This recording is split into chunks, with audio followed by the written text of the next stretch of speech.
میں وہ سلیم کوثر کا ایک شعر اکثر پہلے بھی شاید کہیں بیان کیا ہو کہ صرف زندہ کی حکایت ہی پہ معمور نہیں، ایک تاریخ سفر کرتی ہے زنجیر کے ساتھ۔ وہ جو آئے تھے بڑی حشمت و جاگیر کے ساتھ، کیسے چپ چاپ کھڑے ہیں تیری تصویر کے ساتھ۔ تو یہ وقت تو پھر بعد میں آنے ہوتے ہیں۔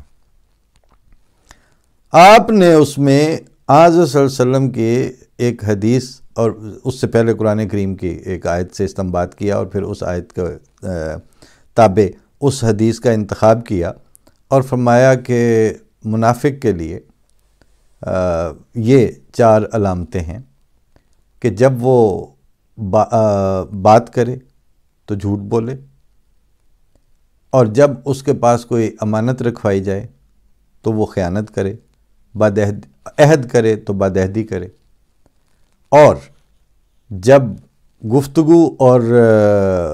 بحث اور مباحثہ اور مکالمے کی کوئی صورتحال پیش آئے اسے تو بد زبانی اور فحش گوئی پہ اتر آئے۔ اب آپ ضیاء کے اس آرڈیننس کے جو ان احمدیوں کو مسلمان کہنے سے بھی منع کر رہا ہے، جو اس میں اذان دینے سے بھی اپنے آپ کو جتنی اس کی شکیں ہیں وہ شائع و متعارف ہے، سب جانتے ہیں، اس کے تابع جو خوف آتے ہیں یا جو امکانات پیدا ہوتے ہیں اس کا ذکر ہی نہیں فرمایا، اور ایک ایسی کیفیت اور ایک ایسی 4 شکیں سامنے رکھ دیں کہ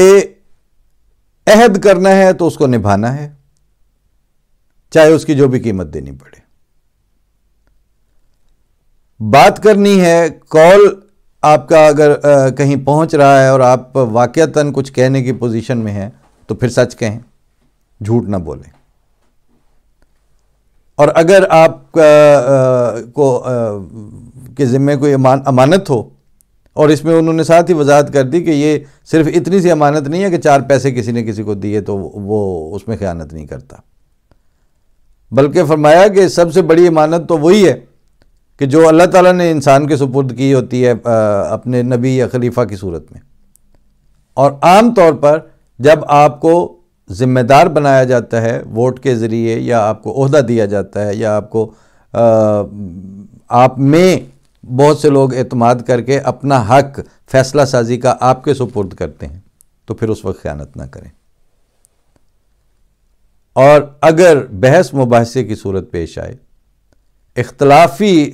گفتگو کا موقع آئے تو پھر فحش گوئی نہ کریں، اور جو یہ 4 کام کرتا ہے وہ منافق ہے۔ کس کی ڈیفینیشن ہے؟ رسول اللہ صلی اللہ علیہ وسلم کی۔ سمجھا کس کو رہے ہیں خطبے میں؟ اپنے احمدیوں کو۔ ڈاکومنٹ کیا ہو رہی ہے، تاریخ کیا بن رہی ہے کہ جس دن اسلام کو اسلامائزیشن کے لیے مزید پوتر کرنے کے لیے ضیاء الحق اپنی ساری طاقتوں کے ساتھ،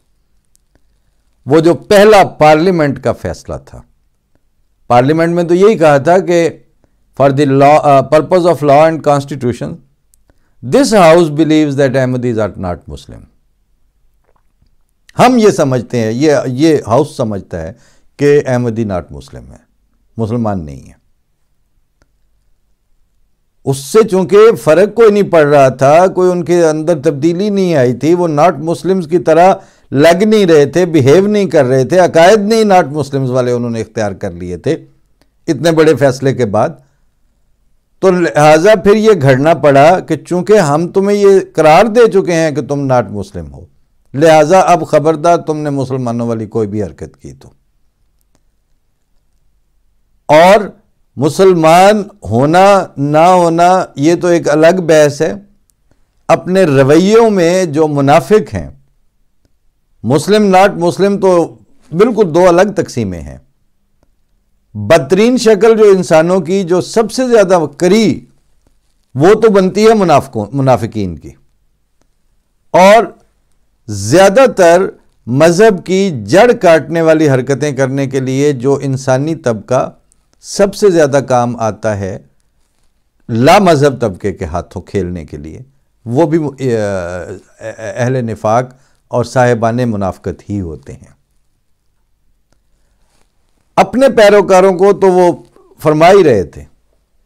لیکن جو تاریخ بن رہی تھی وہ یہ کہ جس وقت تم اسلام کو مزید پیوریفائی کرنے کے لیے اور اسلام کے پاکستانی قلعے میں جھنڈا لگانے کے لیے یہ حرکت کرنے جا رہے ہو، جس ویک کے اندر، جس ہفتے کے اندر، اور جو کہ ان کو بھی پتا تھا کہ اب ایک آدھ دن، 2-4 دن کی بات ہے، اناؤنس ہو جائے گا، اس کے بعد یہ 4 معیاروں کے اوپر آپ کی کون سی حکومت اور کون سا ایسا آفس آیا ہے، آپ نام لے کے بتائیں کہ جس کو لوگوں نے ووٹ کے ذریعے یا منتخب حکومتوں نے اپنی اپوائنٹمنٹس کے ذریعے مقرر کیا ہو اور انہوں نے اس عہدے کی امانت کے حق ادا کیے ہوں۔ حق ادا کرنے کی دور کی بات ہے، خیانت نہ کی ہو، پرلے درجے کی خیانت کا مظاہرہ نہ کیا ہو۔ اس میں آپ سارے وہ بڑے آفیسز آپ کاؤنٹ کر لیں جن سارے آفیسز کو احمدیوں پہ بین کیا گیا ہوا ہے۔ کچھ تو لکھی لکھائی باتیں ہیں نا کہ احمدی صدر نہیں بن سکتا، چیف جسٹس آف پاکستان نہیں بنے گا، چیف آف آرمی سٹاف نہیں بنے گا، اور اس طرح آپ لوگوں نے تو اب خیر اپنے کمیٹیوں کے جو میونسپل کارپوریشن کے مختلف شعبوں کے انچارج ہیں ان کو بھی کلیدی اسامیاں ڈکلیئر کر کے وہ شوکت مجوکا صاحب کو کہا ہوتا کہ آپ کو ہم نے جوائننگ نہیں دینے دینی۔ تو وہ جتنی کلیدی اسامیاں بچی ہیں اس میں سے وہ دیانتدار کہاں چلے گئے، اور خیانت کے اوپر آپ لوگوں نے قسم کھا کے، حلف اٹھا کے خائن بن رہے ہیں نا آپ۔ دوسری علامت کہ جب بات کرے تو جھوٹ بولے۔ اب اس وقت آپ اپنا میڈیم دیکھ لیجئے،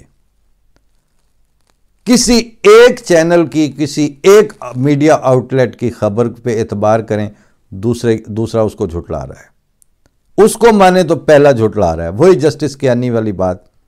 کہ اگر مولویوں کی ڈیفینیشن میں ہم مانیں اسلام کی کہ مسلمان کی ڈیفینیشن کیا ہوتی ہے، تو آدھوں کی تعریف کی روح سے دوسرے آدھے غیر مسلم ہیں، اور اگر دوسروں کی مانیں تو وہ پہلے والے غیر مسلم ہیں، اور اگر ان دونوں کی نہ مانیں تو ان ساروں کے نزدیک ہم دونوں جج غیر مسلم ہیں۔ یہ تحقیقاتی عدالت میں انہوں نے بظاہر ظریفانہ فکرہ کہا تھا، لیکن یہ ظرافت نہیں ہے، یہ بالکل حقیقت ہے۔